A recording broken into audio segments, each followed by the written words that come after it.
Hello and welcome to this edition of Northwest Newsweek. There's a major reward being offered in the case of a woman who disappeared back in March. 26-year-old Alyssa Turnbull of Gillies Township went missing while she was living in the Nipigon area.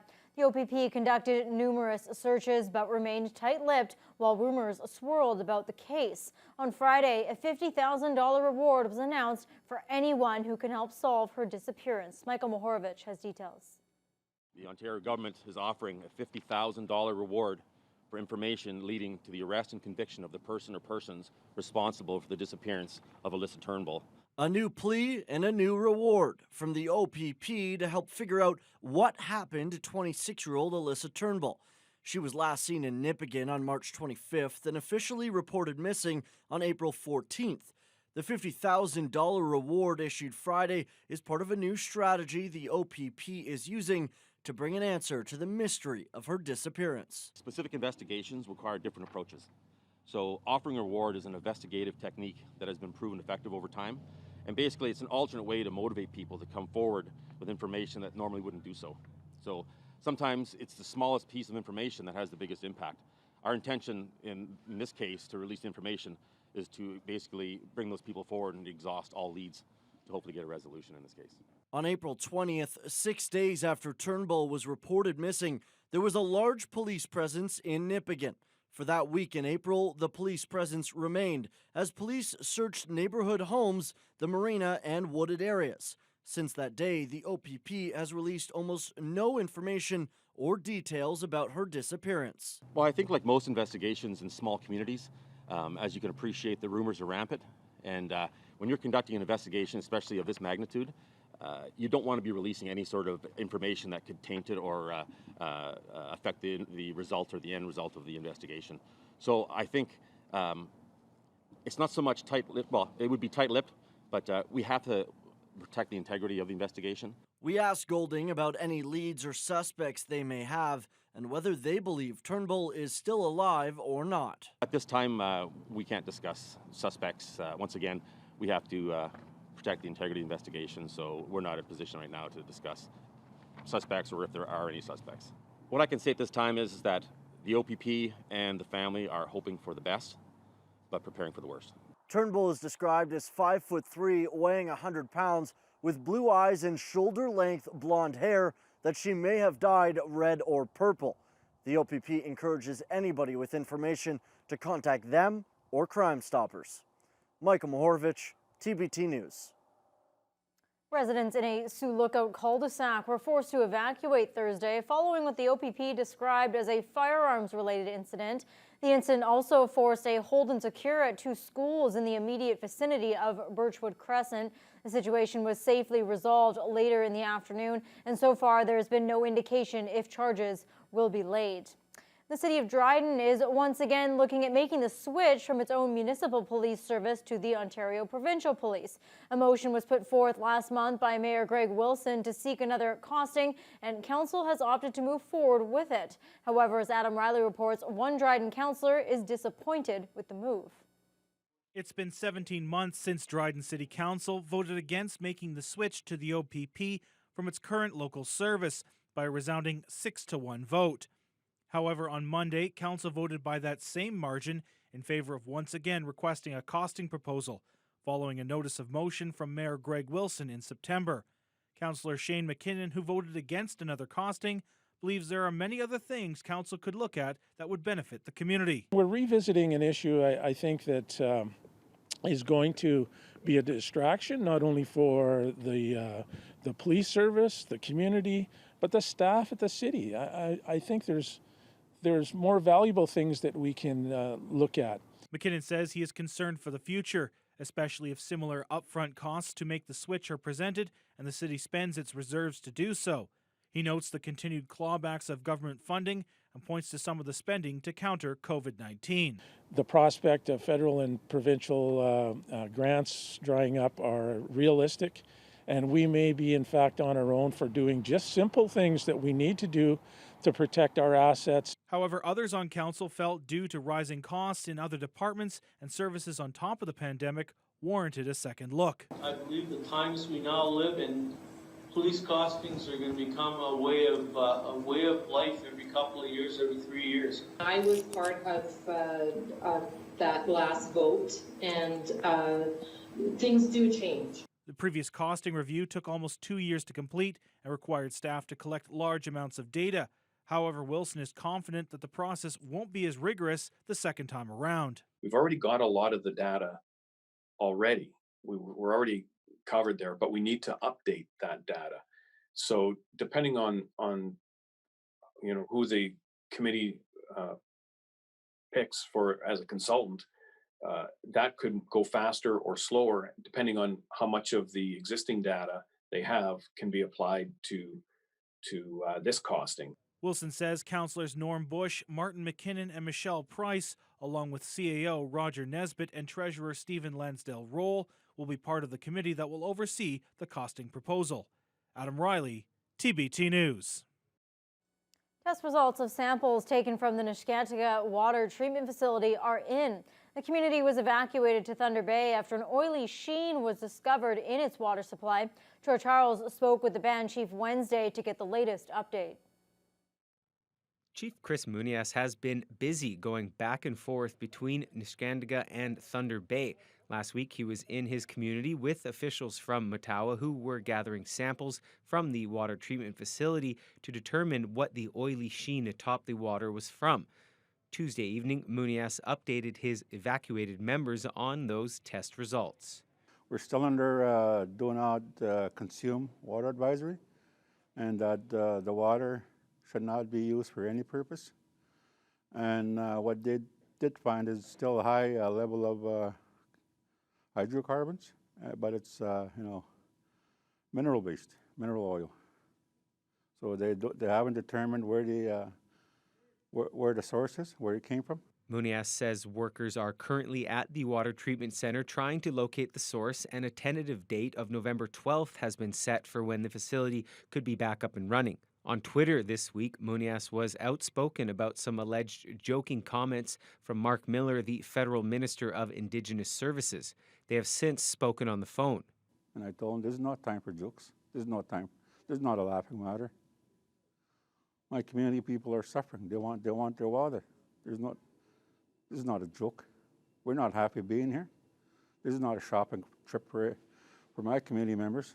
This is not a fun trip. Kiiwetinoong MPP Saul Mamakwa was in Neskantaga this week to get a first-hand look at the ongoing water crisis. At Queen's Park, he took Provincial Minister of Indigenous Affairs Greg Rickford to task. To this day, Minister Rickford has not reached out to Chief Munias. Plain jurisdictional ambiguity on the lives of the people in Neskantaga is not acceptable. These are matters that the federal government is seized of. I am involved here in Treaty 3 with some upgrades because there's some overlap in unorganized territory and municipalities. But I've known Chief Munias for a very long time. He's an outstanding chief, and he acted in the best interests of his community, and we'll continue to support him. Chief Munias says Canadian Rangers could be on the ground in Neskantaga this week to aid the members who have stayed behind. Munias himself is heading back home to his community with no immediate plans to return to Thunder Bay. He says there is no timetable for when his evacuated members may be able to join him in Neskantaga. Troy Charles, TBT News. Officials with the Northwestern Health Unit are speaking about the two latest COVID-19 cases in that part of the region. Both are from a community in the Dryden Red Lake area. The active number of cases is 3, including one announced in Kenora last Friday. The two new cases both stem from travel outside the province. Residents in the Northwestern Health Unit's catchment area are currently being recommended to avoid travel outside the region, although it's not a mandated order. Medical Officer of Health Dr. Kit Young-hoon says the two people are following all of the isolation protocols. The two cases are of the same community. They are actually connected together, so so that means they're linked together. So it's not that they're two totally separate incidents. So therefore, it does not suggest community spread. Meanwhile, the Thunder Bay District Health Unit reported 2 new cases on Friday. They're both related to travel and both are self-isolating. There have now been 117 cases in the district since the pandemic began. 4 are still considered active. And officials with Impala Canada have confirmed that 2 workers at the Lac des Îles mine were among recent cases. As of Monday, both employees were said to be self-isolating off-site and doing well. Mine officials say the pair had limited exposure to the majority of the LDI mining and milling workforce, as their work is conducted in a separate facility on site. All direct co-workers and other close contacts were sent off-site to self-isolate for the next 2 weeks. Many of those other workers have since received negative test results, but the rest are still pending. The mine shut down most of its operations for about a month in early April when a total of 25 mine workers tested positive. One man who had pre-existing health conditions passed away due to complications from the virus. There is no shutdown this time, but Impala officials say they continue to have a heightened surveillance of the situation and further actions will be taken if required. And controversial Senator Lynn Beyak has found herself in the middle of yet another controversy.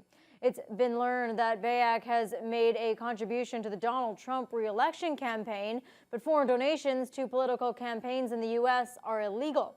According to Vice News, Beyak supplied a Davis Point Road address in New York State, along with a New York zip code when making the donation. She actually lives on Davis Point Road in Dryden. When contacted about the issue, a staff member in her office said the donation was made in error. Rezoning for a new subdivision was among discussions this week in Red Rock. Town officials say there is no risk for the community, but as Adam Riley reports, there are some who are fighting against the project despite the much-needed relief it could bring. It was a packed but socially distanced house Thursday evening at the Red Rock Legion as members of town council met with the public regarding an amendment to change the official plan and zoning bylaw. The town's pitch? Allow them to rezone and let a developer redevelop this section of property located just north of the town into a 28 to 30 unit residential area at next to no cost for the municipality. The reactions from the crowd varied from those who flared the dramatics. This meeting would have never taken place, except one person wrote a letter. Are you out of your mind? He's the guy that's going to lose, not us. I'll tell you, the man in the corner will bail as soon as it goes south. To others who were cautiously optimistic. If we rezone this from hazardous land to something that can be developed, is the municipality responsible for paying for this land to be remediated so somebody can actually put an application to develop on it? What will council use to guide that decision? Like, at what point will council be satisfied, and what is council using to determine that this is sufficient for the environment? Stefan Huzan is a planner with Northern Planning who has been hired by the town. He says planning involves a large amount of paperwork and steps and explains some of the safeguards in place for a potential development. If council adopts the official plan amendment and zoning, they will be sending a signal saying these lands are intended for residential development, and development will only be able to occur if council is satisfied that all environmental concerns have been identified and properly addressed. Mayor Gary Nelson sees this project as a win for the community and notes many of the homes in Red Rock were built just after World War II. He says there is no risk for the town as expenses for the project will apply only to the developer. That's the ideal spot down there that we want to rezone and put the houses. And we have a very good developer from Thunder Bay that wants to do it. He would put in all the sewer, water, hydro, whatever's needed, streets. Nelson says there is a small group of residents who would protest the project no matter where it would be proposed to go, and he plans to make the push for the project, noting if it doesn't go through, the potential for over $1 million in desperately needed tax revenue goes with it, to which he gave an ominous warning to the audience. And this is not a threat, but I'm just saying that if it's not rezoned, I can tell you that within 3 to 5 years, the taxes in this town will have to go up. No date for a vote on the amendment has been set at this time. Adam Riley, TBT News. And when we come back, the ribbon is cut at one of the newest OPP detachments in the province.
OPP officers stationed in Fort Frances are now enjoying the space and modern amenities of their new detachment.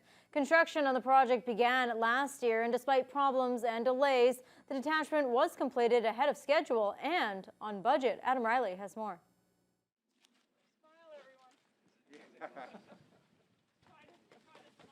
And with that, the new Fort Frances OPP detachment was officially opened this week. The $20 million facility was part of a $182 million project to replace 9 aging OPP detachments across the province, including Marathons, which also officially opened earlier this month.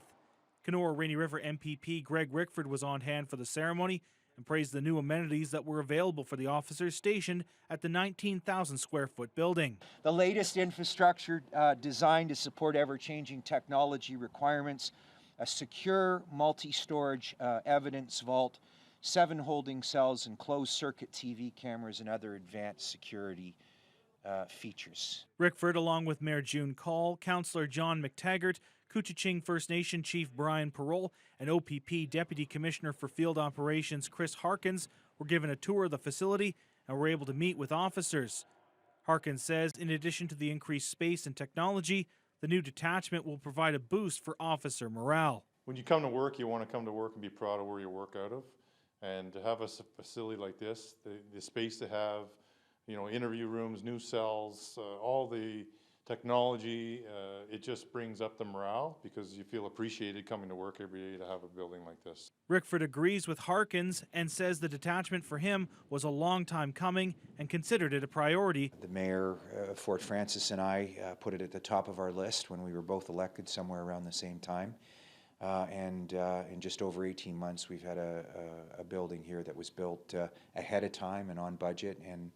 And all those things aside, you can just see the level of contentment in the officers' faces that they have a place that they're proud to call their work. Mayor June Call says plans for the former detachment, which was based out of the Fort Frances town office, are currently in negotiations with the provincial government. Adam Riley, TBT News. Residents in Kenora will not see an increase in their water bills in 2021 following a decision by council earlier this month. A consultant's report recommended rates increase by 3.1% next year, but several members of council objected to the increase due to the pandemic, which has caused income loss, job loss, and increased other costs. The final vote was split 5-2 against the increase. The municipality currently receives a surplus due to those rates, which has helped deal with the city's infrastructure deficit, and Councillor Andrew Poirier says residents, well, they just need a break.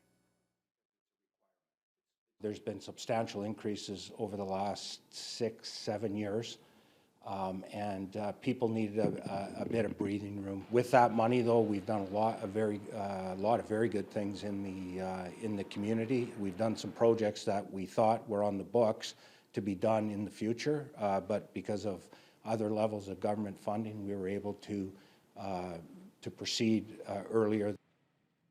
Poirier notes he only objects to the increase at this time, and once things stabilize again, a rate increase could be revisited and implemented. The shortage of doctors in Northern Ontario has been a long-standing problem, and local officials are still struggling to recruit new physicians. Nearly 1 in 5 residents in Thunder Bay are without a family doctor, and numbers are looking to get worse over the next few years. Kayla Karim reports. The Northern Ontario School of Medicine, opened in 2002, was developed to train family physicians in hopes that they will practice within the region. But this region continues to struggle with a chronic doctor shortage, especially in Kenora, Sioux Lookout, and Geraldton. As for the situation in Thunder Bay, the CEDC recently provided a recruitment update to City Council, showing the numbers were way down in 2019, with just 1 family doctor and 9 specialists recruited that year. Community Health Sciences recruiter Lexi Penko says Thunder Bay is short 20-plus family doctors, along with many other healthcare vacancies.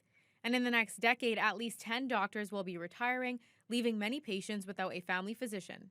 That presents a couple of challenges because, one, newer doctors are not rostering as many patients as some of the more established doctors used to roster.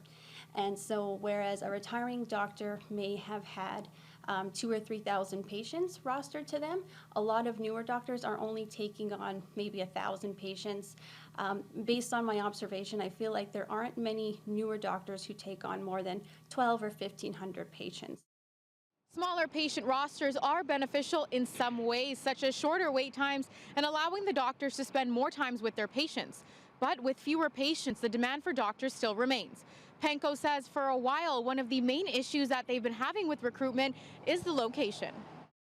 I would say that the biggest part of my job is networking and getting to know a lot of the NOSM learners and doing everything I can to promote the opportunity that we have here for them and try to keep them in our community. We even have programs that leverage peer-to-peer recruitment. It's a program that incentivizes practicing physicians to tap into their own networks and try to promote practice opportunities here. Penco says marketing campaigns along with financial incentives for candidates and local physicians who can help recruit are in place in hopes for a more positive trend in the future. Kayla Karim, TBT News. Coming up after the break, a mental health assistance program geared towards first responders returns to Thunder Bay.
A not-for-profit organization which helps first responders deal with their day-to-day mental health has made its way back to Northern Ontario. Started by a retired police officer, Boots on the Ground conducted its first training session in the region this week to provide support to those going through tough times due to the nature of their jobs. Kayla Karim reports. Many first responders and healthcare professionals witness tragedies and endure some of the worst stress that an average person would not experience. Boots on the Ground offers support via a hotline where frontline workers are able to speak to fellow members from the field. There are just over 200 volunteers in the province, with 6 in the north. Sharon Back, Northern Operations Manager for Boots on the Ground, says it is so important to grow this program in order to provide more support options for their colleagues. Some people might feel comfortable accessing peer support within their organization, but some people might not. And there's a rule with Boots on the Ground is you cannot do peer support for an organization.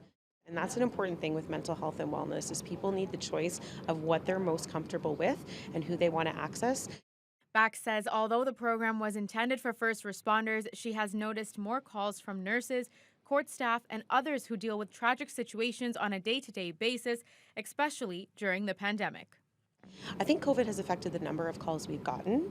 In terms of the themes of the calls, they're all really related to people's mental health and wellness, right? So the stressors of the job, family stressors that might come up. But a lot of stuff because of COVID is amplified. So even though they might be the same issues that we've been seeing, I think there's an amplification of what people are going through and perhaps how often some folks might call. We do have callers who actually call on a more regular basis. The Boots on the Ground hotline is completely toll-free as well as anonymous. Volunteers on the phone will talk through the issues at hand as a peer-to-peer discussion. Kayla Karim, TBT News. That's all for this edition of Northwest Newsweek. Thanks for watching. We'll see you next time.